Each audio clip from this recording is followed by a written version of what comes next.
ইয়া হ্যাঁ, কত নম্বর পৃষ্ঠা বাইর করেন? পৃষ্ঠা নম্বর তো তোর 60 পৃষ্ঠা হবে মতন হবে, 60 পৃষ্ঠা। 60 পৃষ্ঠা দেখি বাইর করে আমি। নামাজের শর্তটা হয়ে গেছিল, নামাজের শর্তটা হয়ে গেছিল। আচ্ছা, কয় নম্বর পৃষ্ঠা? 60। হ্যাঁ, 60 পৃষ্ঠা ইক্তেদার পর্যন্ত মাসাইল, হয়ে গেছিল। ইমামতের ক্ষেত্রে অগ্রাধিকার, 59 নম্বর পৃষ্ঠা। এখান থেকে কি না, ওইটা হয়ে গিয়েছিল হুজুর। এরা হয়ে গেছিল? হুম। আচ্ছা ঠিক আছে, এই আপনারা দেখেন এই 60 নম্বর পৃষ্ঠার ওই যে ইক্তেদা কি ইমামতের ক্ষেত্রে এগুলো হয়ে গেছিল। হ্যাঁ, এগুলো হয়ে গেছিল। তারপরে কি আছে যেন? তারপরে সবাই হচ্ছে খেয়াল করুন। যানবাহনের নামাজ। দেখতে, এই যানবাহন থেকে হচ্ছে শুরু হবে। যানবাহন কয় নম্বর পৃষ্ঠা এটা? এটা হচ্ছে 63। 63। আচ্ছা, জি। তো খেয়াল করুন সবাই, এইটাও 63 এই নম্বর পৃষ্ঠা পৃষ্ঠা। হয় না হুজুর? এই যে ওই যে 60 পৃষ্ঠা আছে না ইক্তেদার মাসাইল, এখান হ্যাঁ, থেকে কিন্তু পড়া শুরু হয়েছিল নতুন। এইগুলো থেকে শুরু হবে পড়া। আচ্ছা ঠিক আছে। আপনারা ওই যে 60 নম্বর পৃষ্ঠা, 60 নম্বর পৃষ্ঠা যেটা, এটাই বের করুন সবাই। জি, এখান থেকে দেখতে দেখতে যাই কোনগুলো দরমত আছে, এগুলো দেবো ইনশাল্লাহ। জি। বার তাহলে করছি। এই যে, হ্যাঁ, 60 নম্বর পৃষ্ঠা। তাহলে 60 নম্বর পৃষ্ঠাতে আছে আপনার হচ্ছে আহ, ইক্তেদার মাসাইল। ইকতিদার মাসাইল, ইকতিদার মাসাইল, তাই না? সবাই জি, আছেন তো মানে নাকি? জি আছি। আজকে মনে হয় ডাক্তার সাহেব নাই মনে হয় নাকি? না ডাক্তার হুজুর, সাহেব আছি আছে হুজুর, আছি। উনি ওই ইয়ে নিয়েছে, পর্দা করেছে আর কি, কথার আওয়াজের পর্দা করছে আর কি। না না, আমি পিডিএফটা বের করতেছিলাম তো এই জন্য। আচ্ছা তো ঠিক আছে। 60 নাম্বার পৃষ্ঠা, 60 নাম্বার। হ্যাঁ, 60 নম্বর পৃষ্ঠা, ইকতিদার মাসাইল। আচ্ছা, ইকতিদার মাসাইলের কয়েকটি মাসালা, তারপর প্রশ্নমালা আছে। দেখি এখানে কি কি প্রশ্নগুলো দিয়েছে, দেওয়ার মতো আছে কিনা। ইকতেদা সহিহ হওয়ার শর্তগুলো সংক্ষেপে উল্লেখ কর। ইমামের ওঠা বসা দেখা যাচ্ছে না, তারা আওয়াজও শোনা যাচ্ছে না, তবে মুকাব্বিরের ব্যবস্থা রয়েছে। এ অবস্থার কি হুকুম?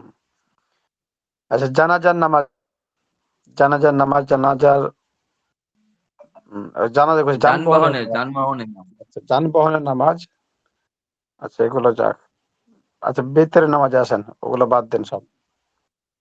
বেতের নামাজ, বেতের নামাজে কয়েকটি মাসালা, এবং বেতের নামাজের এখানে দেখেন কয়টা প্রশ্ন আছে।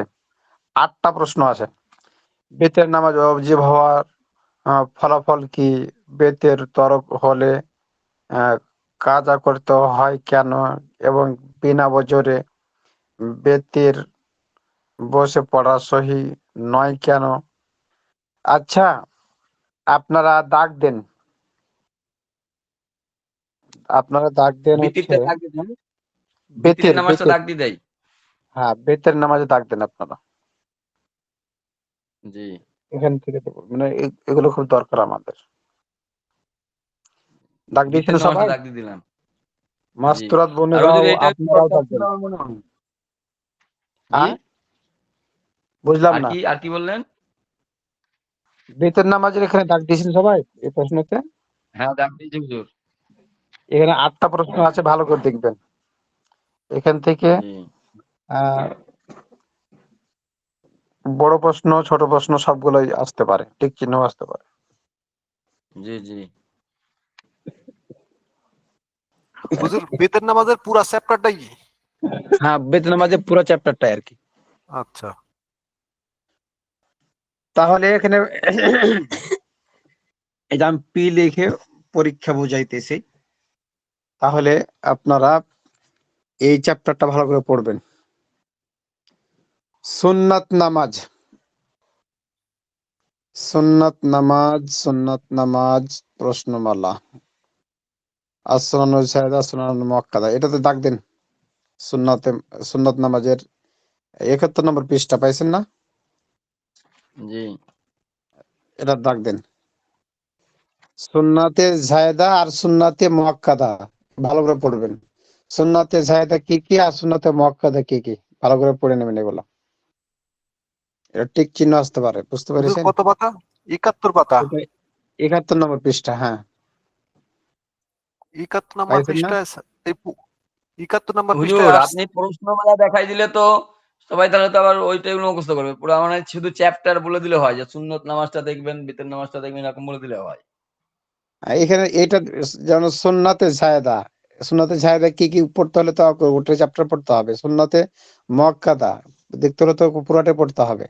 তারপরে তাই এখানে জন্য আছে প্রশ্নটা আসনানুল দিয়ে কেমন? মুআক্কাদা। তাহলে তো মনে করবে এইগুলোই আসবে কোনদিন। সব জানা না, হয়ে গেল। দেখেন কতটা দিয়ে আগে, আপনারা এখন বিরক্ত হয়ে যান না পরে। এতগুলো দিলেন হুজুর, কোনটা পড়বো কোনটা ছাড়বো, হুজুর এরকম হয়ে যাবে। সুন্নতে মুআক্কাদা নামাজটা আছে আপনার হচ্ছে লিগা ৬৯ পৃষ্ঠায়। হ্যাঁ, ৬৯ পৃষ্ঠা আছে, কিন্তু এই এই চ্যাপ্টারের হুম। সুন্নাত নামাজের চ্যাপ্টারের মধ্যে যে প্রশ্নগুলো আছে, এই প্রশ্নগুলো পড়লে আপনার ওই চ্যাপ্টারটা পুরোটাই পড়া হয়ে যাবে, বুঝতে পারছেন ও কি? এই সব প্রশ্ন? হ্যাঁ, সব প্রশ্ন। একটা প্রশ্ন বলছেন নাকি আপনি? প্রথমে আমি যেটা মনে দাগ করলাম দিলাম, একটাই না দেখাবেন মনে করবো। না না, শুনেন, এখানে আপনাদেরকে যেটা বলতেছি, প্রশ্নমালা বলতে এখানে যে আপনার দাগ দিলাম, এখানে এক এ প্রশ্নমালাতে কয়টা প্রশ্ন আছে? ৮টা প্রশ্ন আছে। আপনার ৮টা প্রশ্ন ঠিক করতে হবে। জি, জি। আপনি ৮টা মানে প্রশ্ন ঠিক পুরোটাই করলে, পড়তে। আপনি ৮টা প্রশ্ন যদি পড়েন, তাহলে আপনাকে ওই চ্যাপ্টারটা পুরাইটা পড়া লাগবে আপনার, বুঝতে পারছেন কি? জি, সমাজ গেল, ওই সমাজ একটা গেল। জি, মনে করেন সমাজ না গেল। যে এই প্রশ্নমালার একটাই প্রশ্ন আপনাকে দিচ্ছে, এটা না।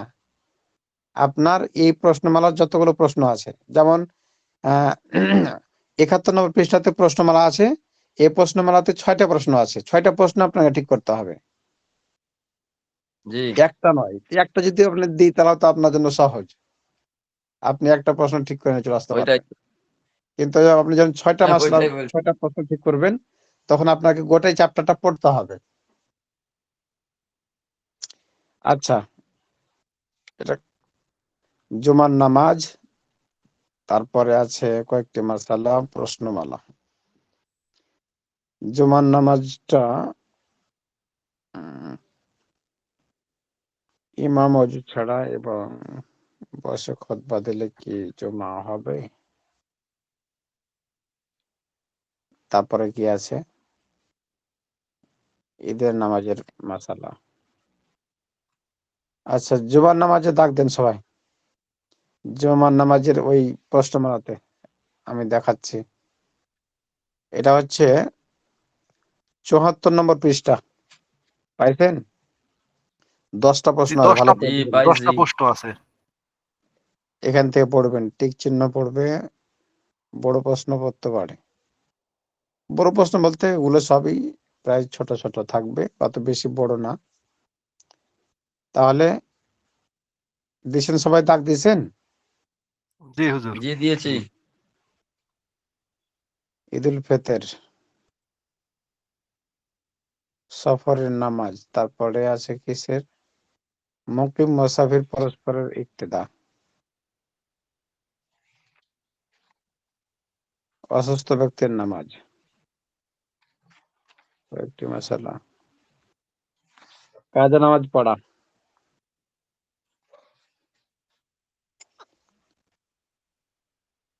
নামাজের তারতিব। আচ্ছা, এখানে দাগ দাগ দেন সবাই। কত নম্বর পৃষ্ঠা হুজুর? আদা আদা ও কাজা ও এর পরিচয় উদাহরণ সব বুঝিয়ে বলো। আমরা কাজা বলতে কি বুঝি? যেহেতু ঈদের নামাজ ওয়াজিব এবং জুমার নামাজ ফরজ। এই যে ৮৮ নম্বর পৃষ্ঠা, পাইছেন? জি, লিখ দিয়েছি। এটা তো হুম, অধ্যায়টা হচ্ছে কাজা নামাজের এখানে আর কি, না? হ্যাঁ হ্যাঁ এখানে ঈদ ৮৮ সহ পৃষ্ঠায় হুজুর। আছে। হ্যাঁ, আচ্ছা, ঈদ সহ আছে। এটা কি ৮৬? এটা কি নামাজের তারতিব যেটা সেটা? এখানে কয়টা প্রশ্ন আছে? 7টা প্রশ্ন, ভালো করে দেখে নেবেন। এখানে সবগুলাই আসবে, বুঝছেন না? এখানে সবগুলা ওখানের মধ্যে পড়বে, অব্দের মধ্যে, এখানে সাতটার মধ্যে। হ্যাঁ হ্যাঁ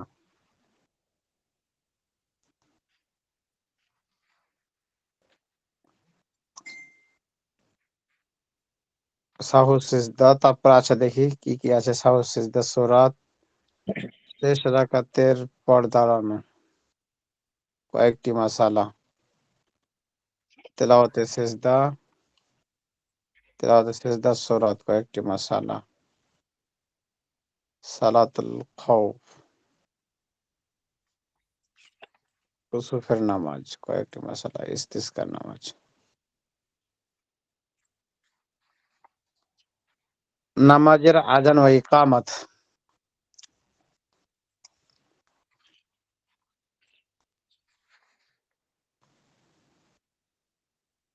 জানাজা ও তার নামাজ এখান থেকে আসবে।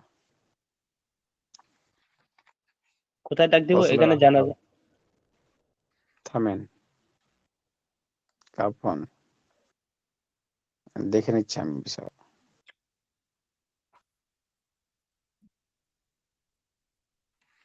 মৃত্যুর আলামত শুরু হওয়ার পর কি করণীয়? মৃত্যু শাহিদের কাছে সরে আসেন, মেয়েদকে গোসল দেওয়ার তরিকা, কে কাকে গোসল দিতে পারে। এখানে দাও 110 পৃষ্ঠা পাইছেন। জি মিল গিয়া। 110 পৃষ্ঠা হচ্ছে আহ এখানে দাগ দেন। জি দাগ দিয়েছি। তারপরে আসেন 110 ফিটে দান হুজুর, একটু একটু। হ্যাঁ আর একটু 110 দাগ পৃষ্ঠা। দিন, আপনি দাগ দেন ওইদিকে হুজুর দেখো। 110 পৃষ্ঠায় কোনটা দাগাবো? 110 পৃষ্ঠা প্রশ্নটা প্রশ্নমালা। প্রশ্নমালা। ও, প্রশ্নমালা। হ্যাঁ প্রশ্নমালা, সব প্রশ্নমালা থেকে দিচ্ছে আপনাদেরকে দাগ দিয়ে।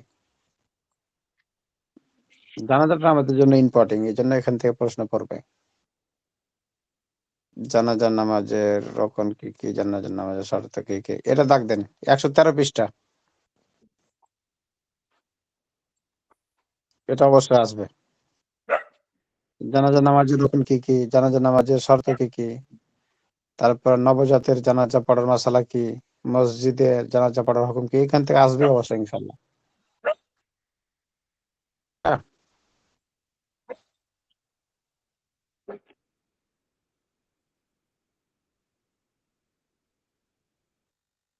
জি হুজুর।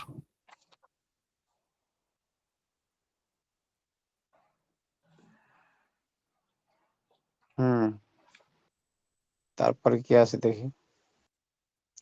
জাকাত অধ্যায় থেকে আসবেই আসবে, বলছিলাম না তখন যে সেদিনকে কোনো ভুল পড়াইতে না, পড়াইতে বলছিলাম। আসবে আসবে। হ্যাঁ, এটা খুবই জরুরি তো। দেন, জায়গা তো অনেক বড় মাসালা আছে। বিশাল বড়। প্রশ্ন আছে এই যে 10টা বড় বড় প্রশ্ন। 124 পৃষ্ঠা, জি 124 পৃষ্ঠা। আর এটা শুধু এটা বড় না, আরো আছে অনেক। হুম। তারপরে যে স্বর্ণ ও রৌপ্যের ক্ষেত্রে জাকাতের নিসাব কি এবং জাকাত আদায়ের পরিমাণ কি, সব আছে এখানে। আচ্ছা নিচে দেখি। প্রশ্নমালা। থামেন, এখনো দাগ দিইনি। প্রশ্ন তো অনেক, প্রশ্নমালা এখানে যে প্রশ্ন অরুদ। 10টা প্রশ্ন আছে দেখতেছি জাকাতের। হম, আর নিচে আরো আছে অনেক। তাহলে হুজুর ওই 110 পৃষ্ঠাটা 124 পৃষ্ঠাটা কি কেটে দেবো? না না, কাটবেন না, ওটা থাকবে। আচ্ছা ঠিক আছে। 124 পৃষ্ঠা থাক, ওটা ওটা রাখেন। আর পরে নিচে আসেন, নিচে আচ্ছা নিচে দেখাচ্ছি আপনাদেরকে। 124 পৃষ্ঠায় কোনটা, এই প্রশ্নমালা গুলা? হ্যাঁ প্রশ্নমালা গুলো। আর একটা, এই হুজুর এই পর্যন্ত আছে। হ্যাঁ আর তো নেই পড়া, এই পর্যন্ত পড়াইছিলাম। ডাউনলোড পর্যন্ত পড়াইছেন, আর পড়ার নাই তো। হ্যাঁ 131 নম্বর পৃষ্ঠা পর্যন্ত পড়াইছিলাম, হুম। মানে 132 নম্বর পৃষ্ঠা পড়াইছি। না হুজুর 128 এই ডাউনলোড পর্যন্ত শেষ, আর পড়ার নাই। জাকাতের হকদার এটা পড়া 131 হয়নি। নম্বর পৃষ্ঠা এক পর্যন্ত পড়াইছি। জাকাতের হকদার আপনার, পড়াইছিলেন? না ওটা পড়ায়নি, ওখান থেকে পড়া শেষ হয়ে গেছে আর কি। এটা শুরু, আজকে নতুন পড়া এখান থেকে পড়ার শুরু কথা হবে। জাকাতের হকদার এখান থেকে জাকাতের শুরু হবে। হকদার পড়া নাই। হুম। হ্যাঁ, এখান থেকে নতুন পড়া শুরু হবে আজকে, যদি পড়ায় আর কি। হ্যাঁ, না তো এখান থেকে শেষ, মানে 130 নম্বর পৃষ্ঠা থেকে পড়ানো হয়েছে। জি। আর একটা দাগ দেন নিচে, বুঝছি যে দাইনুন। হকদারটা তো ছোট, দাইনুন আছে ওই না? যে হকদার পর্যন্ত দিতে পারে। হ্যাঁ, ওই দাইনুন আছে না, দাইনুন, এই যে 30 নম্বর হ্যাঁ, দাইনুন 130 আর নম্বর হকদার। পৃষ্ঠা। হ্যাঁ, এটা তো হুজুর, করেন দাগ দেন। আর এই হকদারটাও দিয়ে দিয়েন। হকদারটা তো পড়ানো হয়নি। আজকে পড়িয়ে ফেলেন। দাইনুন আছে না, দাইনুন কয় প্রকার, দাইনুন কবিউন, দাইনুন মুতাওয়াসসিতুন, দাইনুন জয়ীফুন আছে না? এই 3টা মাসলা ভালো করে হ্যাঁ, দেখে দাইনুন নেন, তো দিয়েছি। জি, বুঝছেন? জি, জি। এইখানে দাগ, এখানে এখানটা প্রশ্ন আসবে। যে ক্ষেত্রে দিলাম এটি অনেক, আর দিব আপনাদের। হুজুর, হুজুর এই তার মানে দাইনুন, জাকাতের দাইনুন, হকদারটা আজকে দাইনুন পড়াইবেন। চ্যাপ্টারটা পড়া লাগবে। হ্যাঁ, দাইনুনের চ্যাপ্টারটা পড়া লাগবে। হুজুর, হ্যাঁ, এই যে জাকাতের হকদারটা এটা আজকে পড়িয়ে দেন, পড়ানোর পরে আমার খেয়ালে জাকাতের হকদারটা তো আমাদের কাজে লাগতে পারে, এইটা প্রশ্ন দিতে পারে। হ্যাঁ, আচ্ছা দেখি, জাকাতের অল্প হকদার। পৃষ্ঠা, মাত্র 2.5 পৃষ্ঠা তো, আজকে পড়াইয়া দিয়ে দিতে পারেন। আচ্ছা দেখি, মানে জাকাতের হকদার কারা, এটা দরকার আমাদের। এখানে সবটি দেওয়া আছে। ইন্নামাস ইন্নামাস সাদাকাতু লিল ফুকারা, এখানে আছে না আয়াতটা, ওয়াল মাসাকিনা ওয়াল আমিলিনা আলাইহা, তারপরে ওয়াল মুআল্লাফাতি কুলুবুহুম ওয়া ফির অফির রিকাব ওয়াল গারিমিনা।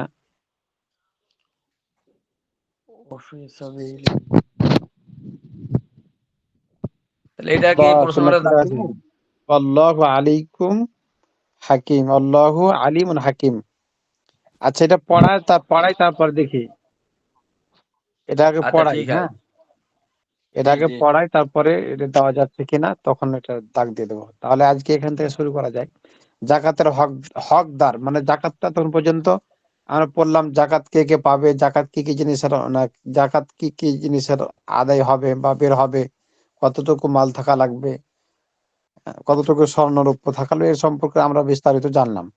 এখন যেটা আসছে সেটা হচ্ছে জাকাতের হকদার, মানে জাকাত বের করার পরে এটা দিব কাকে, মানে নিবে কারা, কারা নিতে পারবে আর কারা নিতে পারবে না, কয়জন ব্যক্তি নিতে পারবে আর কয়জন ব্যক্তি নিতে পারবে না, এই সম্পর্কে হচ্ছে জাকাতের হকদার, মানে জাকাতের হকদার কারা কারা। তাই এটা পড়াই, সময় আছে যেহেতু। সবাই খেয়াল করেন। ইয়া আল্লাহ, সুবহানাল্লাহ। কিছু লিখছে নাকি মাস্টার বোনেরা? বেশি কথার জন্য বোঝা যায় না, দয়া করে কথা কম বলেন। হ্যাঁ, আচ্ছা, পাইছেন সবাই? জি, পাইছি। হ্যাঁ, জাকাতের হকদার 131 নম্বর পৃষ্ঠা, সবাই দেখেন। এটা নতুন পড়ানো হচ্ছে। আহ দেখেন, কোরআনের নস এ 8 শ্রেণীর লোককে জাকাতের হকদার ঘোষণা করা হয়েছে। পাইছেন এবার সবাই? আর এখানে জি, পাইছি। 8 শ্রেণীর লোক আছে। এখানে তাহলে আমরা পড়ি। তাহলে কোরআনের নস, নস মানে হচ্ছে কোরআনের দলিল আর কি। হ্যাঁ, নস মানে দলিল, কোরআনের আয়াত। কোরআনের যে দলিলটা দেওয়া হয়, সেই আয়াতটাকে নস বলা হয়। এই 8 শ্রেণীর লোককে জাকাতের হকদার ঘোষণা করা হয়েছে। নস এই, ইন্নামাস সাদাকাতু লিল ফুকারা ওয়াল মাসাকিনা ওয়াল আমিলিনা আলাইহা ওয়াল মুআল্লাফাতি কুলুবুহুম ওয়া ফির রিকাব ওয়াল গারিমিনা ওয়া ফিস সাবিলিল্লাহ ওয়া বিনিস সাবিল ফারিদাতাম মিনাল্লাহি ওয়াল্লাহু আলিমুন হাকিম। আচ্ছা, এখানে দেখি কি বলছে। যাদেরকে দিনের দিকে আকৃষ্ট করার জন্য কিংবা যাদের অনিষ্ট থেকে রক্ষা পাওয়ার জন্য মনোরঞ্জন করা হয় তারা হলো মুআল্লাফাতুল কুলুব। এই যেখানে মুআল্লাফাতুল কুলুব আছে না, তাহলে এখানে মুআল্লাফাতুল কুলুব, তাহলে মুআল্লাফাতুল কুলুব এটা একটা শ্রেণী। এদেরকে কি করা জাকাত দেওয়া যাবে? তাহলে যাদেরকে দ্বীনের দিকে আকৃষ্ট করার জন্য কিংবা যাদের অনিষ্ট থেকে রক্ষা পাওয়ার জন্য মনোরঞ্জন করা হয় তারা হলো মুআল্লাফাতুল কুলুব। এদেরকে মুআল্লাফাতুল কুলুব বলা হয়। এদেরকেও জাকাতটা কি করা জাকাতটা দেওয়া হবে, দিতে পারবে। আচ্ছা, তারপরে আসি, ইসলামের শুরুতে মনোরঞ্জনের উদ্দেশ্য কিছু লোককে জাকাতের মাল দেওয়া হতো, কিন্তু হযরত ওমর রাদিয়াল্লাহু তাআলা আনহু, সাহাবা ইকরাম রাদিয়াল্লাহু তাআলা আনহুম সর্বসম্মতিক্রমে তাদেরকে জাকাত দেওয়া বন্ধ করে দিয়েছিলেন। কেননা ইসলাম তখন শক্তি অর্জন করে ফেলেছিল। সুতরাং এখন জাকাতের হকদার হলো ৭ শ্রেণীর মানুষ এবং তাদের বিবরণ এই। বুঝতে পারছেন সবাই? জি, আগে এটা তাহলে দেওয়া হতো, এখন আর দেওয়া হবে দেওয়া হয় না। মুআল্লাফাতুল কুলুবের হকদার কিন্তু এখন আর তাহলে নাই। মানে এটা কি বলছে, যাদেরকে দ্বীনের দিকে আকৃষ্ট করার জন্য। এখন মনে করেন যে আহ, হিন্দু খ্রিস্টান বেধর্মী যারা, এদেরকে যদি আপনি জাকাতের মালটা দেন ধর্মের দিকে আকৃষ্ট করার জন্য, অথবা আপনি অনিষ্ট থেকে কারোর ভয় থেকে যদি রক্ষা পাওয়ার জন্য তাকে কি করেন, জাকাতের মাল দেন, তাহলে এটা কি হবে না, আদায় হবে না। কেন? এখন ইসলামের বহু শক্তি, কেউ আপনার কিছু করতে পারবে না। আর তখনকার যুগে মনোরঞ্জন করারটা উদ্দেশ্য এই জন্য ছিল যে ইসলামের শক্তি যেহেতু ছিল না, ইসলামকে আহ, মানুষ তেমন ভাবে এটাকে গণ্য করতো না, সেহেতু কিছু টাকা পয়সার বিনিময়ে হলেও তারা যেন ইসলামের ব্যাপারে কিছু না বলে, ক্ষতি না করে, সেই জন্য তাদেরকে এখান থেকে কি করা হতো, জাকাতের টাকাগুলো দেওয়া হতো, তাতে করে তারা খুশি থাকে, কিছু না বলে মুসলমানদেরকে। সেক্ষেত্রে তাদেরকে কি করা হতো, টাকা পয়সা কিছু দেওয়া হতো। এটাকে বলা হয় মুআল্লাফাতুল কুলুব। তারপরে ইসলামের শুরুতে মনোরঞ্জনের উদ্দেশ্য কিছু লোককে জাকাতের মাল দেওয়া হতো, কিন্তু ওমর রাদিয়াল্লাহু তাআলা আনহু, সাহাবা একরাম রাদিয়াল্লাহু তাআলা আনহু সর্বসম্মতিক্রমে তাদেরকে জাকাত দেওয়া বন্ধ করে দিয়েছিলেন। কেননা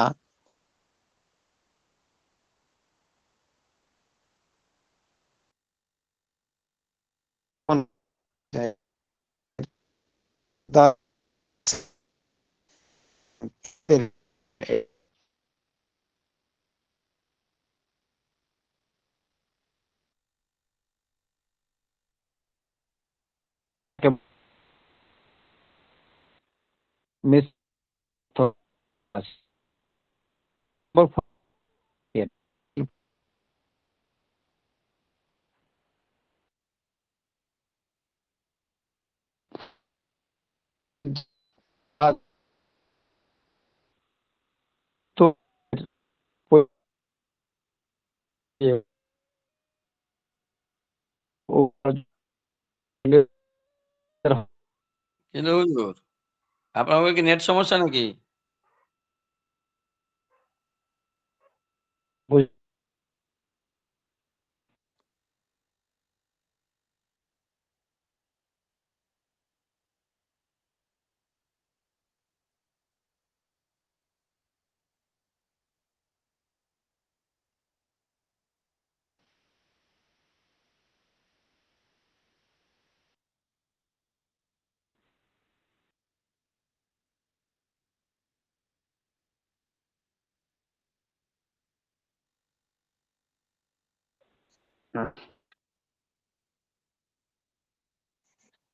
এই ডাক্তার সাহেব, হ্যাঁ, শুনতেছি তো আপনার কথা।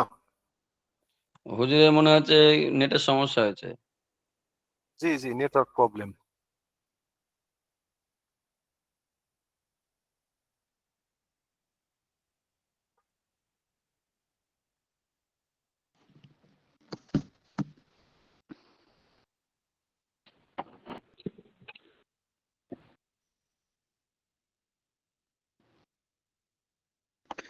এই শুনতে পাচ্ছেন সবাই? এখন শোনা যায়, আগে সমস্যা ছিল। হ্যাঁ, নেট চলে গেছিল, মানে 4G থেকে 3G-তে চলে গেছিল, যার কারণে শোনা যাচ্ছিল না। এখন তাহলে শোনা যাচ্ছে, তাই না? এখন শোনা যায় হুজুর। আবার ওই হ্যাঁ 1 নাম্বার থেকে শুরু করি, 1 নাম্বার থেকে। হ্যাঁ, 1 নম্বর থেকে শুরু করছি। তাহলে 1 নম্বরে দেখেন, ফকির বা দরিদ্র অর্থাৎ যাদের উদ্বৃত্ত মালের পরিমাণ নেশাবের চেয়ে কম, এরা সুস্থ ও উপার্জন উপার্জন ক্ষম, কি লেখা এটা, উপার্জন ক্ষম হলেও, মানে উপার্জন ক্ষমতা হুম, এটা হবে আর কি, জাকাতের হুম, হকদার। তাহলে ফকির যাদের কাছে কি আছে, নেশাব পরিমাণে মাল নাই, তার থেকে কিছু কম আছে, কিন্তু তারা সুস্থ উপার্জন করতে পারে, এদেরাও জাকাতের হকদার, এরাও জাকাত খেতে পারবে। জি, মানে যাদের কাছে কি নাই, নেশাব পরিমাণের মাল নাই, টাকা পয়সা নাই, ধন সম্পদ হুম, নাই, কিন্তু এরা সুস্থ, এরা জাকাত নিতে পারবে, এখানে কোনো বাধা নাই। 2 নম্বর, মিসকিন বা নিঃস্ব, অর্থাৎ যাদের কাছে কোনো মাল নেই। তাহলে মিসকিন আর ফকিরের মধ্যে পার্থক্যটা পেলেন? মিসকিন যারা একবার নিঃস্ব, যাদের কাছে কিছুই নাই, তাদেরকে বলা হয় মিসকিন। তাহলে মিসকিন এখানে যে, এই যে লিল ফকরা মানে হচ্ছে ফকির, ওয়াল মাসাকিন মানে হচ্ছে মিসকিন। মাসাকিন অর্থাৎ মিসকিনের বহু বচন মাসাকিন। তাহলে মিসকিন আর হুম। ফকিরের মধ্যে বহু পার্থক্য। মিসকিন যাদের কাছে কিছুই নেই, আর ফকির যাদের কাছে কি আছে, যাদের মালামাল মাল আছে, ছিল কিন্তু কিন্তু নেশার পরিমাণ না, নেশাবের নেশাবের মালের নেশাবের পরিমাণ না। চেয়ে কম, নেশাব পরিমাণের হুম, চেয়ে কম, এবং তারা সুস্থ মানুষ, জি, উপার্জন করার ক্ষমতাও আছে, তারপরেও তারা নিতে পারবে। ফকির আর মিসকিন হচ্ছে যারা নিঃস্ব, যাদের কাছে কোনো মাল নেই, তাদেরকে বলা হয় মিসকিন। 3 নম্বর, কিছুই না।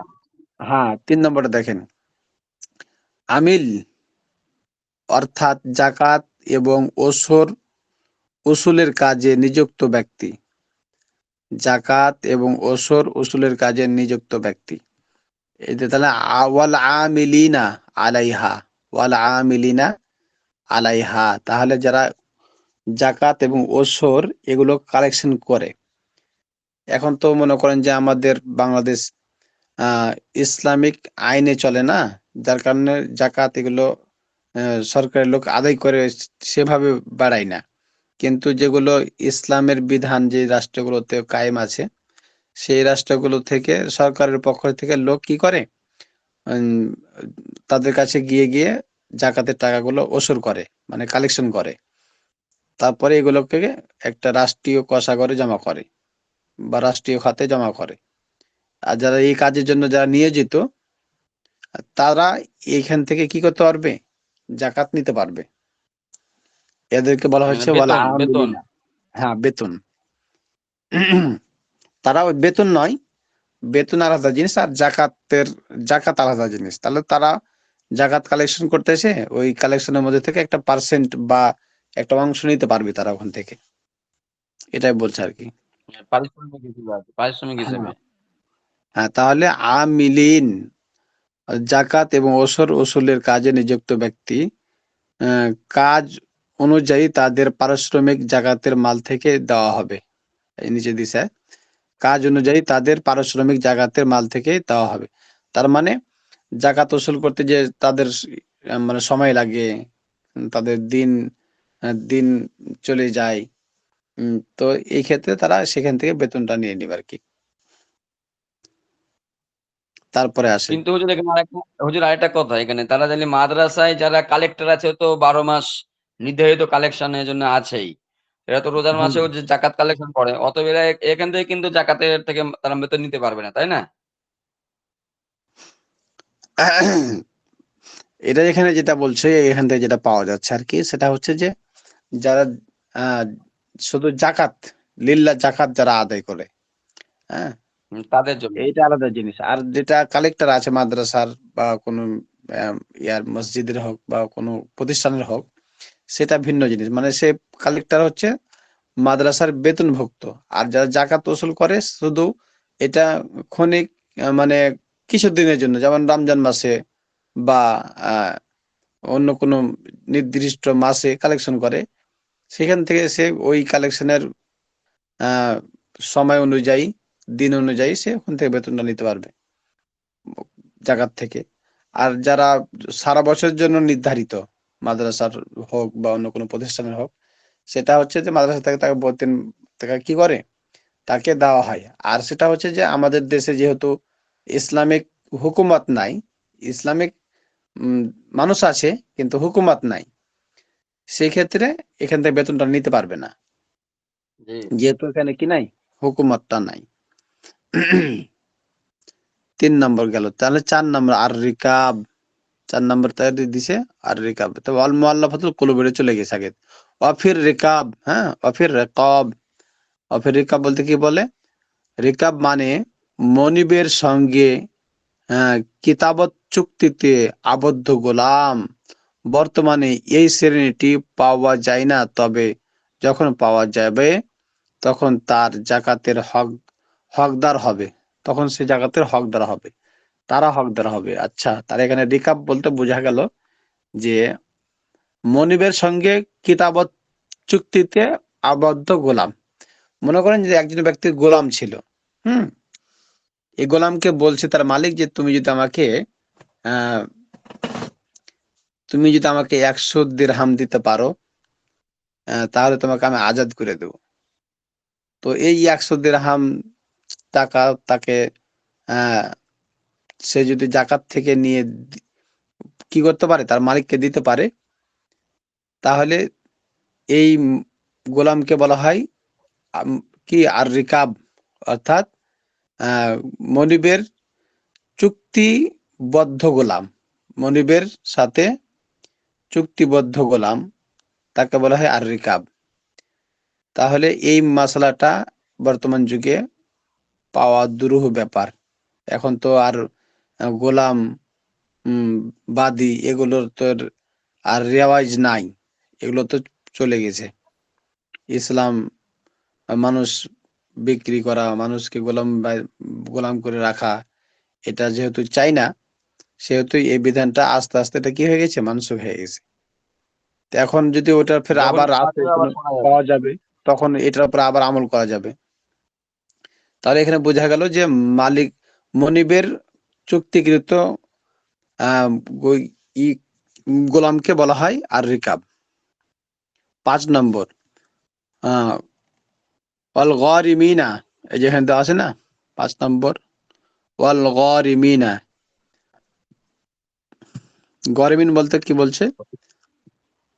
ঋণগ্রস্ত, অর্থাৎ ঋণগ্রস্ত ব্যক্তি, যে ঋণগ্রস্ত মানে ঋণে জর্জরিত হয়ে গেছে, যার ঋণ আদায়ের সামর্থ্য নেই, কিংবা ঋণ আদায়ের পর যে নিসাবের মালিক থাকে না, তাহলে গরিমিন মানে হচ্ছে ঋণগ্রস্ত ব্যক্তি, যার অনেক ঋণ রয়েছে। তো অনেক ঋণ থাকলে তো মনে করেন যে সে কখনো নিসাবের মালিক হয় না। আর নিসাবের মালিক ঋণ পরিশোধ যদিও হয়ে যায়, কিন্তু নিসাবের মালিক এখনো হয়নি, তাহলে সে কি করতে পারবে? এই ঋণগ্রস্ত ব্যক্তি জাকাত নিতে পারবে। 5 নম্বর। 6 নম্বর, আহ 6 নম্বর হচ্ছে ফি সাবিলিল্লাহ, মানে ওই যেখানে দিয়েছে না ফি সাবিলিল্লাহ, ওয়াফি সাবিলিল্লাহ, তারপরে ওয়াবনিস সাবিল ফারিদাতাম মিনাল্লাহ আল্লাহু আলিমুন হাকিম। তা 6 নম্বরটা দেখি। 6 নম্বরটা হচ্ছে ফি সাবিলিল্লাহ, মানে এখানে ক খ ভাবে ভাগ করে দিছে আবার। যারা আল্লাহর রাস্তায় জিহাদে নিয়োজিত হওয়ার কারণে জীবিকা থেকে বিচ্ছিন্ন, তাহলে তারা নিতে পারবে। মানে যারা জিহাদের কাজে কি করে, সময় ব্যয় করে, তারা তো জীবিকা অন্বেষণ করতে পারছে না। তো সেক্ষেত্রে তারা জাকাত থেকে কি করতে পারবে, জীবিকা হিসাবে তারা জাকাত নিতে পারবে। খ, কিংবা যারা হজের সফরে পাথেই হারা হয়ে পড়েছে, অর্থাৎ যারা হজে গেছিল কিন্তু টাকা পয়সা সব কি হয়ে গেছে, এগুলো খুইয়ে গেছে, না কোথাও হারিয়ে গেছে বা কেউ ডাকাতে নিয়ে ফেলেছে, এ ধরনের যদি হয় তাহলে এই তারাও নিতে পারবে। কিংবা যারা দিনই ইলম হাসিল করতে গিয়ে জীবিকা থেকে বিচ্ছিন্ন হয়ে পড়ে। এখানে তিনটা দিস আর কি, ফি সাবিলিল্লাহর ক্ষেত্রে তিনটা দিছে। একটা হচ্ছে যারা আল্লাহ রাস্তায় জিহাদে নিয়োজিত কারণে জীবিকা অন্বেষণ করতে পারে না, তারা নিতে পারবে। যারা হজের সফরে গিয়েছে কিন্তু পাথেই তাদের অর্থ সম্পদ সব কি হয়ে গেছে, ক্ষয়ে গেছে, অর্থাৎ নষ্ট হয়ে গেছে যে কোনো ভাবে, তারা নিতে পারবে। হচ্ছে যারা দ্বীনি ইসলাম হাসিল করতে গিয়ে জীবিকা থেকে বিচ্ছিন্ন হয়ে পড়েছে, যেমন তালেব ইলম, বুঝতে পারছেন কিনা? তালেব জি ইলম, এটা এক কথায় তালেব ইলম, তারা কি করতে পারবে, জাকাত খেতে পারবে। 7 নম্বর ইবনে সাবিল মানে ওই মুসাফির যার বাড়িতে মাল রয়েছে কিন্তু সফরের আর্থিক সংকটে পড়েছে, তাকে সফর শেষ করার পরিমাণ জাকাত দেওয়া হবে। 7 শ্রেণীর প্রত্যেক শ্রেণীকে জাকাত দেওয়া যেতে পারে। আবার শুধু কোনো এক শ্রেণীকেও দেওয়া যেতে পারে। মানে এখানে যেটা শেষে কথাটা বললো যে 7 শ্রেণীর সবাইকে জাকাত দিতে পারবে, কেউ চাইলে একজন ব্যক্তিকেও দিতে পারে, মানে 7 শ্রেণীর মধ্যে যে কোনো এক শ্রেণীকে দিতে পারে, তাতেও কোনো অসুবিধা নাই, জাকাত আদায় হয়ে যাবে। 7 নম্বর যেটা বললো ইবনে সাবিল মানে ওই মুসাফির যার বাড়িতে কি আছে, তার টাকা পয়সা আছে, অনেক ধন সম্পদ আছে, কিন্তু সফরে যে পরিমাণ টাকা পয়সা নিয়ে গেছিল তার এগুলো সব শেষ হয়ে গেছে, এখন বাড়িতে ফেরার জন্য তার কাছে আর কি নাই, টাকা পয়সা নাই। এখন সে এক্ষেত্রে ওই এলাকার মহাজনদের থেকে কি করতে পারবে, জাকাত নিতে পারবে, বা ওইখানকার ধনাঢ্য ব্যক্তিরা যে জাকাত দিবে তাদের কাছ থেকে জাকাত নিয়ে বাড়ি ফিরতে পারে। তবে এখন বর্তমান যুগে এ মাসলাটাও অকার্যকর, কারণ আহ এখন তো মনে করেন যে ব্যাংক ব্যালেন্সের যুগ, তাই না? ব্যাংক ব্যালেন্স, তারপরে বিকাশ, নগদ, এগুলো তো সব সময় মানুষের সাথেই থাকে। অতএব যদি কেউ কোনো জায়গাতে সমস্যাতে পড়ে যায়, সেক্ষেত্রে মানুষ এখন কি করছে, বিকাশের মাধ্যমে, নগদের মাধ্যমে, অথবা মনে করেন যে টাচ বাংলা যা আছে মনে করেন ব্যাংকের মাধ্যমে, এগুলোর মাধ্যমে টাকা সব আনান নেওয়া করতে পারতেছে। সেক্ষেত্রে এ মাসলাটাও মনে করেন বর্তমান যুগে প্রায় নাই বললেই চলে আর কি। এখন যে বর্তমান পৃথিবীর যে অবস্থা, এখন মনে করো মানুষ যেখানে থাক না কেন টাকা তার কাছে পৌঁছে যাবে, সেক্ষেত্রে এই মাসালার উপরে আমল হবে না। বুঝতে পারছেন কি? কয়েকটি মাসালা সফরে নয় বরং নিজের দেশে আছে, বুঝতে পারছেন সবাই? জি समझ गया। আচ্ছা, এই মাসালাটা খালি একটু পরে নি, জি কয়েকটি হুজুর। মাসালা। হ্যাঁ, সফরে নয় বরং নিজের দেশে আছে, কিন্তু টাকা এমন ভাবে আটকে পড়েছে যে জীবিকা চালানো সম্ভব হচ্ছে না, এমন ব্যক্তি এমন ব্যক্তিও এমন বক্তব্য ইবনে সাবিলের অন্তর্ভুক্ত। দেখছেন এখানে মাসলাটা ক্লিয়ার করছে আর কি। সফরে নয় বরং নিজের দেশেই আছে কিন্তু, বা নিজের বাসস্থানে আছে কিন্তু টাকা এমন ভাবে আটকে পড়েছে যে জীবিকা চালানো সম্ভব হচ্ছে না, এমন ব্যক্তিকেও ইবনে সাবিল বলা হয়, সাবিলের অন্তর্ভুক্ত হবে। তাই ইবনে সাবিল এর অন্তর্ভুক্ত হওয়ারই তো কথা এটা। অনেক সময় দেখা যাচ্ছে ধনাঢ্য ব্যক্তি গ্রামের মধ্যে মানুষ জানে যে সে ভালো একটা পরিবারের মানুষ, এখন তার কাছ থেকে এমন ভাবে মালামাল চলে গেছে যে সে না কারো কাছে হাত পাততে পারছে, না কারো কাছে মনে করে মুখ খুলতে পারছে। তো এরকম ব্যক্তিদেরকেও কি করতে পারবে, জাকাত দিতে পারবে, তারাও নিতে পারবে। নাম্বার 2, ইবনে সাবিলের জন্য প্রয়োজনের বেশি নয়, জায়েজ নয় নেওয়া, প্রয়োজনের বেশি নেওয়া জায়েজ নয়। ইবনে সাবিল যারা, ইবনে সাবিল তাহলে যাদের কাছে তো মাল আছে কিন্তু কোনো কারণে এটা পাহাতে পারছে না, তো এদের জন্য ওই পরিমাণ নেওয়াটা যায় যে পরিমাণ তাদের সমস্যা দূর হয়ে যায়। তার এখানে যেটা বললো 2 নম্বরে, ইবনে সাবিলের জন্য প্রয়োজনের বেশি নেওয়া জায়েজ নয়, পক্ষান্তরে ফকির ও মিসকিন প্রয়োজনের বেশিও নিতে পারে। ফকির মিসকিন এরা কি করতে বেশি নিতে পারবে, তবে প্রয়োজন শেষে ইবনে সাবিলের হাতে মাল থেকে গেলে তা সে ব্যবহার করতে পারে, তা সাদকা করে দেওয়া জরুরি নয়। ইবনে সাবিলের কাছে মনে করেন প্রয়োজন ফুরায় গেছে, এখনো কিছু জায়গাতে টাকাও থেকে গেছে, সে চাইলে এটা ব্যবহার করতে পারে, অসুবিধা নাই, ফেরত দেওয়া জরুরি না। নাম্বার 3, আমিল যা গ্রহণ করে তা জাকাত নয়, আমিল যা গ্রহণ করে তা জাকাত নয়, বরং তার কাজের মজুরি বা বিনিময়। এই জন্য আমিল ধনী হলেও জাকাতে মাল থেকে গ্রহণ করতে পারে। দেখেন মশলাটা আর একটু ক্লিয়ার হলো এখানে, আমিলের মশলাটা। আমিল যা গ্রহণ করে তা জাকাত নয়, বরং তার কাজের মজুরি বা বিনিময়। এই জন্য আমিল ধনী হলেও কোনো কি নাই, অসুবিধা নাই, জাকাতের মাল থেকে গ্রহণ করতে পারবে।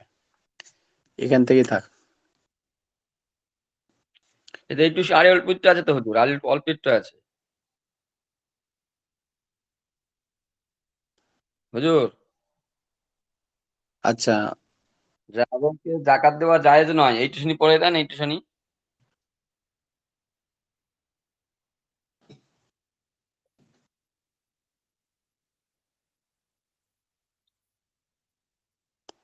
হ্যাঁ এখান থেকে ঠিকই আছে তো। জাকাত, যাদেরকে জাকাত দেওয়া জায়েজ নয়, এটা আগামী থেকে শুরু হবে ইনশাল্লাহ।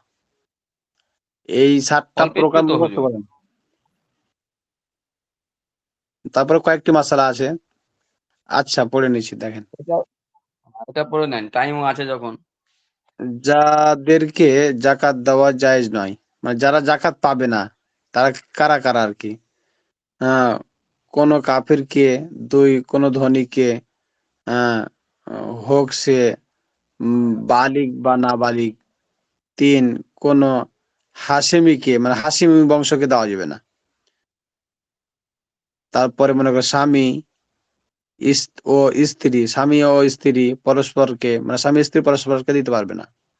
মা বাবা এবং তাদের ঊর্ধ্বতন, মা বাবা ঊর্ধ্বতনকে, নানা নানি, এদেরকে বলা হয় ঊর্ধ্বতন।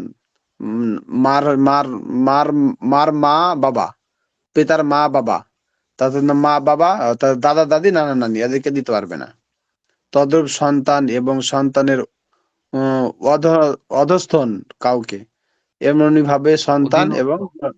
হ্যাঁ, নাতিপতি আসে না, এদেরকে দিতে পারবে না। এছাড়া অন্য যে কোনো নিকট আত্মীয়, যাদেরকে হকদার হলে তাকে দেওয়া শুধু জায়েজ নয় বরং উত্তম। আত্মীয় স্বজনদেরকে কি করতে পারবে? এদেরকে দেওয়াটা আরো জাকাত উত্তম দেওয়া হবে। উত্তম। হ্যাঁ, জি। কেননা তাতে আত্মীয়তার হক আদায়ের ও সব হয়। নিকট আত্মীয়দের পর প্রতিবেশীকে জাকাত দেওয়া উত্তম। প্রথমে নিকট আত্মীয়, তারপরে প্রতিবেশী। তারপর মসজিদ মাদ্রাসা নির্মাণের কাজে এবং রাস্তাঘাট, মসজিদ মাদ্রাসা নির্মাণের কাজে এবং রাস্তাঘাট ও পোল তৈরির কাজে আহ, জাকাতের টাকা ব্যয় করা জায়েজ নেই। কেননা এ সকল ক্ষেত্রে কাউকে মালিক বানানো হয় না, আর মালিক বানানো ছাড়া জাকাত আদায় হয় না। কোন একজনকে পূর্ণ এক নেশাব পরিমাণ জাকাত দেওয়া মাকরুহ, পূর্ণ নেশাব পরিমাণ মাকরুহ হবে। তবে ঋণগ্রস্তকে ঋণ আদায় পরিমাণ জাকাত দেওয়া জায়েজ আছে। স্থানীয় গরিব মিসকিনরাই জাকাতের বেশি হকদার, স্থানীয় যারা, তার মানে প্রতিবেশী আর কি। সুতরাং জাকাতের মাল অন্যত্রে পাঠানো মাকরুহ, তবে নিজের আত্মীয়দের কাছে এবং অধিকতর পরিজনগ্রস্তদের কাছে এবং অধিকতর নেক লোকদের কাছে এবং মুসলমানদের জন্য অধিকতর কল্যাণমূলক কাজে জাকাতের মাল পাঠানো মাকরুহ নয়। সুন্দর কথাটা। কয়েকটি মাসালা। হুজুর হম। এখানে এখানে আছে যে কোনো এক জনকে পূর্ণ এক নেশাব পরিমাণ জাকাত দেওয়া মাকরু। যেমন মনে করেন সে গরিব ছিলই, কিন্তু সে চিন্তা করলো যে একে আমার তো 2 লাখ টাকা জাকাত বেরোচ্ছে, তা 2 লাখ টাকা পুরোটা যদি ওকে দিয়ে দিই, ওটা দিয়ে হয়তো কোনো একটা কিছু কাজ কাম করে, একটা ব্যবসা করে হোক বা জীবনের গাড়ি কিনে চালিয়ে চুলিয়ে খেতে পারবে। তাহলে তো এরকম ভাবে তো দেওয়া যাবে, তো এটা তার মাকরু হবে না নাকি? হ্যাঁ, এটা মাকরু হবে না। তো এর মাকরু বলতে কি, যে একজনকে দিয়ে দিলে পারে দেখা যাবে যে পরবর্তীতে সে আবার পরের বছর যে আমাকে 2 লাখ টাকা দিয়েছিলে, এবারও আমাকে 2 লাখ টাকা দেন, এরকম একটা দাবি যাতে করতে না পারে, এই জন্য এই কথাটা আর কি লিখছে আর কি। এ মাকরু বলতে যে ওই, মানে হলো তাকে যদি ব্যবসায় না দিয়ে দেওয়ার জন্য, অথবা হ্যাঁ ঘর হ্যাঁ, করে দেওয়ার জন্য, বা গাড়ি কিছু কিনে মিনে দেওয়ার জন্য, এইভাবে তাহলে কোনো সাথে অসুবিধা মাকরু নেই। হবে না, তাই না? হ্যাঁ, এই ব্যাপারে মাকরু হবে না। কয়েকটি মাসালা। পিতার সচ্ছলতার কারণে তার নাবালিগ সন্তানও সচ্ছল বলে গণ্য হবে। তাই কি বলছে? পিতার সচ্ছলতার কারণে তার নাবালিগ সন্তানও সচ্ছল বলে গণ্য হবে, কিন্তু বালিগ সন্তান পিতার সচ্ছলতার কারণে সচ্ছল বলে গণ্য হবে না। নাবালিগ সন্তান তো তার পিতার মাথা-হাতে থাকে, দায়িত্বে থাকে। আর বালিগ সন্তান তো পিতার মাথা-হাতে থাকে না, বরং সে নিজের দায়িত্ব নিজের কাছে থাকে। তদ্রূপ সন্তানের সচ্ছলতার কারণে পিতা এবং স্বামীর সচ্ছলতার কারণে স্ত্রী সচ্ছল বলে গণ্য হবে না। তদ্রূপ সন্তানের সচ্ছলতার কারণে পিতা এবং স্বামীর সচ্ছলতার কারণে স্ত্রী সচ্ছল বলে গণ্য হবে না। এটা বুঝতে পারছেন কি? তদ্রূপ জি, সন্তানের মানে আর কি, সচ্ছলতা। মানে এদের উপরে জাকাত জায়েজ হবে না আর কি, এটা বলছে। হ্যাঁ। নাম্বার 2, জাকাতের মাল যথাক্রমে নিজের ভাই বোন এবং তাদের সন্তানদেরকে, তারপর চাচা ও ফুফুকে, তারপর মামা ও খালাকে, তারপর মাহারম আত্মীয়কে, তারপর প্রতিবেশীকে, তারপর নিজের আহ, মহল্লাবাসীকে, তারপর নিজের শহরবাসীকে প্রদান করা উত্তম। মানে জাকাতের মাল সিরিয়াল বলে দিয়েছে একদম। যথাক্রমে নিজের ভাই বোন এবং তাদের সন্তানদেরকে, তারপর চাচা, ফুফু, মামা, খালা, তারপর কি লিখেছে মাহারুম আত্মীয়দেরকে, তারপর প্রতিবেশীকে, তারপর নিজের মহল্লা শহরবাসীকে দেওয়া উত্তম। সুন্দর। তাই এখানে মানে একটা প্রশ্ন সিরিয়াল করা। সাজাই দিয়েছে আর কি। হুম। তা জাকাতের হকদার। তো আমার ডাক মনে হয় যে দেন, এটা ডাক দেন, এটা ডাক দেন, পরীক্ষায় দিলে ভালো হয়, এটা একটা। ডাক দেন, ডাক দেন, ডাক দেন, এটা ডাক দেন, পরীক্ষা ডাক হুম, দেন এটা। এটা পড়া হলে মনে রাখা দরকার।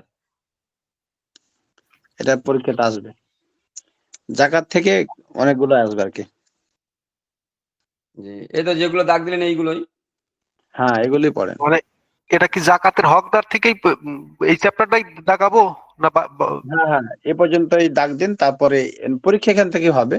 পরে পড়ানো হলে এগুলো আলাদা বিষয়, কিন্তু পরীক্ষা এখান থেকে হবে। হ্যাঁ, মানে এই এই পর্যন্তই পরীক্ষার পরীক্ষা হবে। পড়া শুধু এই জাকাতের হকদার পর্যন্তই শেষ, এখান থেকে পরীক্ষার হ্যাঁ, পড়াটাই শেষ?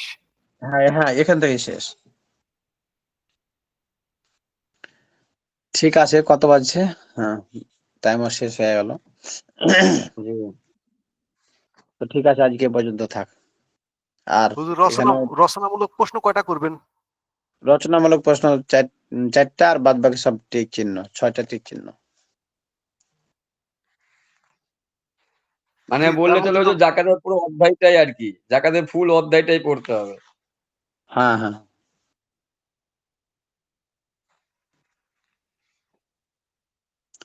জাকাতের অধ্যায়টা ভালো করে পড়বেন আর কি, এখান থেকে বেশি মশলাগুলো আসবে। এটা জি, অনেক ইম্পর্টেন্ট। ঠিক আছে, সবাই ভালো জি, থাকেন, সুস্থ জাযাকাল্লাহ, থাকেন। জাযাকাল্লাহ বিল খাইর। আসসালামু আলাইকুম। ওয়ালাইকুম আসসালাম। ডাক্তার সাহেব, যে বলেন। কেমন আছেন? এই তো আছি।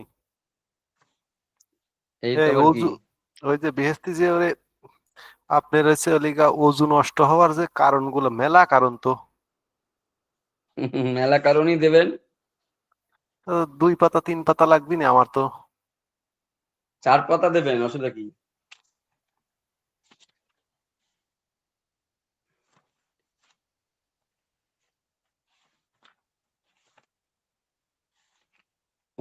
এবারে ঠিক কিন্তু অনেক আছে, পড়া দিয়েছে, বুঝলেন? এই ফাইনাল পরীক্ষা তো হুম, একটু অনেক পড়াই হয় বটে।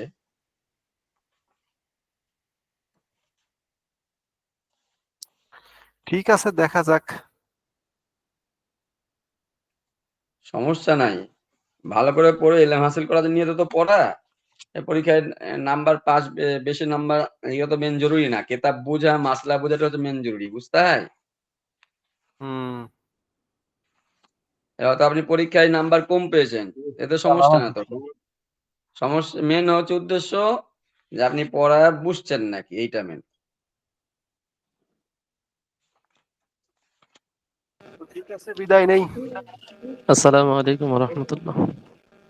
ওয়ালাইকুম আসসালাম। হ্যালো এই আরিফ ভাই নাকি? হ্যালো জি না, আমি মোহাম্মদ জাহাঙ্গীর আলম বলতেছিলাম, আব্দুল্লাহ জাহাঙ্গীর। জি কোন कैसा है কেমন আছেন আপনি? জি আলহামদুলিল্লাহ। আমি আপনাদের ক্লাস অবশ্য নতুন, আমি দ্বিতীয় বর্ষের জন্য ভর্তি হয়েছিলাম। আপনার ডিসেম্বরে মনে হয় তারপরে শেষ হয়ে যাবে না আপনাদের ক্লাস? এই 21 তারিখে ফাইনাল পরীক্ষা, তো শেষ হয়ে যাবে প্রথম বর্ষের সমাপ্তি।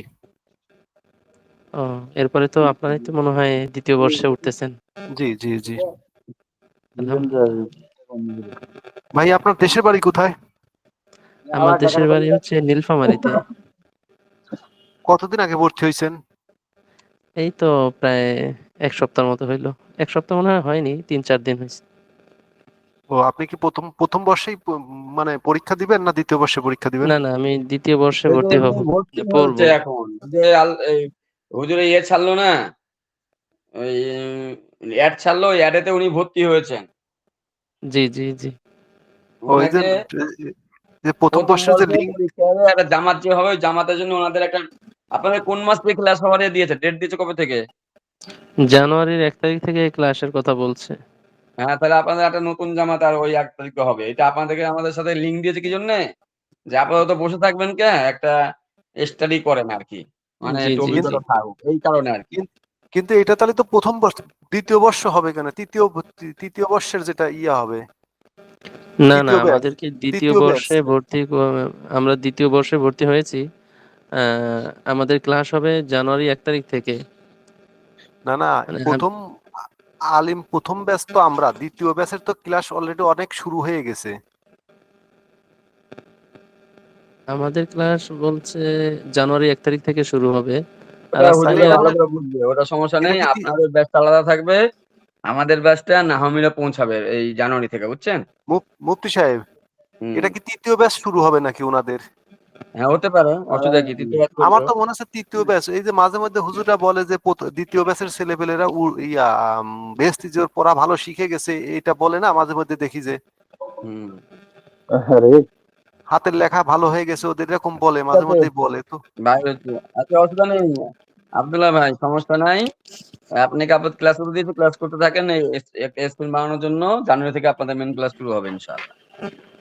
না, আমি বলছিলাম যে যারা প্রথম বর্ষে পড়তেছে ওরাই কি দ্বিতীয় বর্ষে উঠবে নাকি? তা একজন শাইখ বলল যে হ্যাঁ। হ্যালো মুফতি জি ভাই। সাহেব, হুম। আসেন না।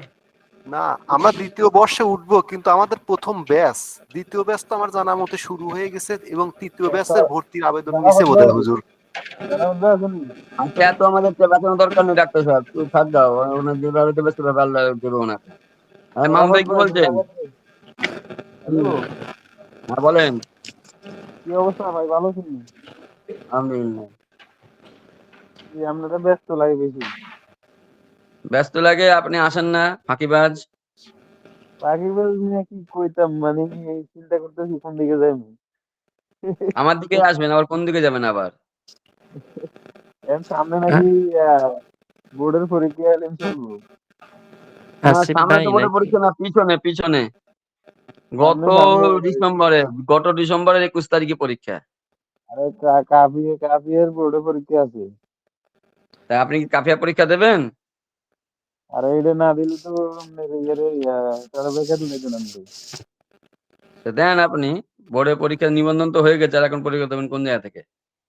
আর আমরা কইতাছি আমগরে কি আমগো এই সুযোগ আছে না পরীক্ষা দেওয়ার? না তো, থাকবে কি হবে, নিবন্ধন হয়ে গেছে না। আরে বুঝি না, আমাদের সামনে যে কাফিয়ে জামাত আইতেছি, তো আমাদের কি হ্যাঁ তখন আমার মানে কাফিয়া দিতে, পরীক্ষা? আমরা তো বলছি সবাই এখন জানে মুতাসিদ তাই। আরে এইটাই কই না, সামনে কি দেওয়ার ব্যবস্থা আছে নি নাকি খালি হ্যাঁ দিতে একটাই? হলে দিবেন। এখন ডাইরেক্ট কিন্তু হুজুররা করেছে, একেবারে মিশকাতে গিয়ে বিভাগ পরীক্ষা করাইছে। আর যদি আপনি নিজে দিতে পারেন, আপনার যে এলাকার যে কোনো একটা মাদ্রাসা থেকে আপনি বোর্ড দাখিল হয়ে রেজিস্ট্রেশন করে ওখান থেকে পরীক্ষা দিতে পারবেন। আর এই মাসে আয় দিতে আমরা গেলে একবার ডাইরেক্ট কথা মিশকাতে দেবেন। কইছে আপনারে মিষ্টাটা আমরা কেমনে দিব, সার্টিফিকেট ছাড়া আপনাকে ভর্তি দেবো? ওইটা ব্যবস্থা করে দেবে মনে হয় ওইভাবে। ওইভাবে ওদের ব্যবস্থা, যে সামনে যে ওনাদের মাসুদ ভাই না কোন হুজুরে আছে না, ওই যে বড় মাদ্রাসায় চাকরি করে, হ্যাঁ হ্যাঁ। ওই মাদ্রাসা থেকে হয়তো মনে হয় ওইভাবে মনে হয় ব্যবস্থা করবে মনে হয়। এখন না এটা বলে বাধ্যগত করছে, আমি আগে শুনলাম আর যে মানে বেফাকের সার্টিফিকেট ছাড়া আপনাদের মিসকাতের পরীক্ষা দিতে দিত না। ওটা হুজুররা বুঝবে, সেরকম হলে আমাদের বেফাকে করাবে, অসুবিধা কি? বা ওর আগে হয়তো জামা লাইন করাবে, তারপরে মিসকাত দেবে, যেকোনো একটা যে করাবে, অসুবিধা কি? তো এখনো তো আমাদের মাথা ব্যথা নাই, বুঝছেন, তবে তো মুতোসিতা শেষ হচ্ছে। আমি আগে আসিফ ভাই কোথায় আছেন? আপনার হোম ডিস্ট্রিক্ট কোথায়? আমাদের হুনমিস ঢাকাতেই, কিন্তু আমি এখন থাকি বিক্রমপুর, মুন্সিগঞ্জে। কোনো খেদমতে আছেন নাকি? একটা মসজিদে আছি ইমামে। মাশাআল্লাহ। আর মাহমুদ ভাই? জি জি, আমাদের ভাই একটা মাদ্রাসার মুহতামিম। হ্যাঁ ভাইজান মাশাআল্লাহ, কথা। মাশাআল্লাহ। ওই যাত্রাবাড়ি বড় মাদ্রাসা আছে না, ওই মাদ্রাসার মাহমুদ হাসান বড় হুজুর। আরে না, এটা মিশা কথা। ভাই, ভাইয়ের হোম ডিস্ট্রিক্ট কোথায় মাহমুদ ভাই? আমার ডিস্ট্রিক্ট হলো নোয়াখালী। মাশাআল্লাহ। এখন আছেন কোথায়? এই তো আপনারা গাজীপুর। ও, খেদমতে আছেন? জি জি, মাদ্রাসা না মসজিদে? এই মাদ্রাসায়। মাশাআল্লাহ। ওই যে ডক্টর সাহেব বলে অনেক কয়েকজন দেখলাম, মাশাআল্লাহ খুব ভালো। আসিফ হ্যাঁ, ভাইও আলহামদুলিল্লাহ ভালো। ডক্টর সাহেবের বাসা কোথায়? ওনার বাড়ি হচ্ছে পাবনা, সিরাজগঞ্জে না পাবনা, ওখানে বাড়ি। উনি হচ্ছে চোখের ডাক্তার আর কি। মাশাআল্লাহ। আপনি কি করেন? আমি আপনাদের মতো একজন তলেবুল ইলম, আপনার খেদমতে তালিম আছি। নাকি? কোন জায়গায়? কোথায় আছেন? মানে মাসা মসজিদের কোন জায়গায়? মাদ্রাসার দায়িত্বে আছি, হেফখানার দায়িত্বে আছি নড়াইলে। ওরে নড়াইল, বাপরে বাপ। শরিয়াতপুর নড়াইল। যশোর নড়াইল, জি। ও, যশোর নড়াইল বলেই থাকে। জি জি। আচ্ছা। ও, নড়িয়া হচ্ছে শরিয়াতপুরে, আর নড়াইল হচ্ছে যশোরে। ঠিক আছে, ঠিক আছে। নড়াইলে তো খিচুড়ির গুড় হেভি প্রসিদ্ধ। জি জি, আলহামদুলিল্লাহ। আচ্ছা, একদিন তাহলে শীতকাল তো গেল, শীতকাল পার হোক, খেজুরের গুড় আনতে যাবো ওখানে নড়াইলে। দাওয়াত রইলো আপনাদের, আপনারা আমার আসবেন আবার ইনশাআল্লাহ। যশোরের যে মনিহার সিনেমার কাছে আছে না, কাজী মোটর পার্স, জি জি জি জি। তা আমাদের বড় খালার দোকান। মাশাআল্লাহ, আপনি তাহলে যশোরে যাতায়াত হয় আপনার? মানে খুব কম যাই। ওই জুরাকুঠির যে আদি দুধতলা বাড়ি যে ছিল না, জুরাকুঠির কাজী, হুম হুম হুম কাজী হুম। এগুলো হচ্ছে আমাদের বড় খালার বাসা এটা। ও, মাশাআল্লাহ মাশাআল্লাহ। কোনটা আপনাদের বাড়ি কত দূর? জি, কোন থেকে আপনাদের বাড়ি কত দূর? আমার বাড়ি তো হচ্ছে নীলফামারীতে। আমি থাকি নড়াইলে। যশোরতে এখান থেকে যাতায়াত খুব বেশি হয় আলহামদুলিল্লাহ। তা ওখান থেকে কত দূর? আপনি যেখানে আছেন সেখান থেকে ওই যে কাজী যেটা বললাম, ওটা কত দূর? এইখান থেকে আপনার 70 টাকা ভাড়া লাগে। 60 হয়তো 70 টাকা। কিন্তু আপনাদের তো মনে হয় ওই ইয়েতে নামতে হয়, মনিহার সিনেমা হলে নামতে হয় তো মনে হয় না? হ্যাঁ, মনিহারে নামতে হয়, জি। নেবে ওই ওইখান কাজী, থেকে কাজীর যে মোটর পাস, ওই ওই রাস্তাতে ঢোকেন না? কোন রাস্তাতে ঢোকেন? গাড়ি বাসে ঢোকে কোন দিক দিয়ে? আপনার 70 টাকার ভাড়া। ওই দিক দিয়েই যায়। আপনার তারপরে আমরা তো রেল স্টেশন থেকে ট্রেনে যাতায়াত করি। নীলফামারীতে ট্রেনে যাতায়াত করি। ওই ও, দিক দিয়েই তাহলে যাওয়া আপনি হয় আর এগুলো কি। চিনলেন কিভাবে? তাহলে এটা চিনলেন কিভাবে? এইদিকে তো অনেক যাতায়াত হয়। আমাদের একজন ওস্তাদ আছে, 2 জন ওস্তাদ আছে যশোরের। ওই জন্যই তো আর কি চিনেছেন এখন, হ্যাঁ? হ্যাঁ, ওনাদের সাথে আর কি যাতায়াত হয় এই আচ্ছা, সুবাদে। ঠিক আছে। তাহলে আপনি যখন ওখানে আছেন, যদি যতদিন ওখানে থাকবেন, ওর ভেতর যদি যাই যশোরে, অবশ্যই জি আপনাকে জি। ইনশাল্লাহ নক দিব, হ্যাঁ? আপনি আচ্ছা, আমাকে ঠিক অ্যাড আছে দিয়ে দিয়েন। ইনশাআল্লাহ। অ্যাড দিয়ে রাখো, মাঝে মাঝে কথাবার্তা বলবো খুনি। ঠিক আছে ইনশাআল্লাহ, ইনশাআল্লাহ। আমার কিন্তু অরিজিনাল নাম শরাফাত, বুঝছেন? সারাফ ভাই, ও হ্যাঁ হ্যাঁ, আপনার এই হোয়াটসঅ্যাপে আপনি মনে হয় টেক্সট করছিলেন। হ্যাঁ। গতকালকেও করছিলেন, আজকেও মনে হয় করছেন কয়েকটা। আচ্ছা, আমি আপনার এটা অ্যাড করতেছি, হ্যাঁ আপনি। আচ্ছা, ঠিক আছে, বাই হয়ে যায়, হ্যাঁ। আসসালামু আলাইকুম। ওকে, ওয়ালাইকুম আসসালাম।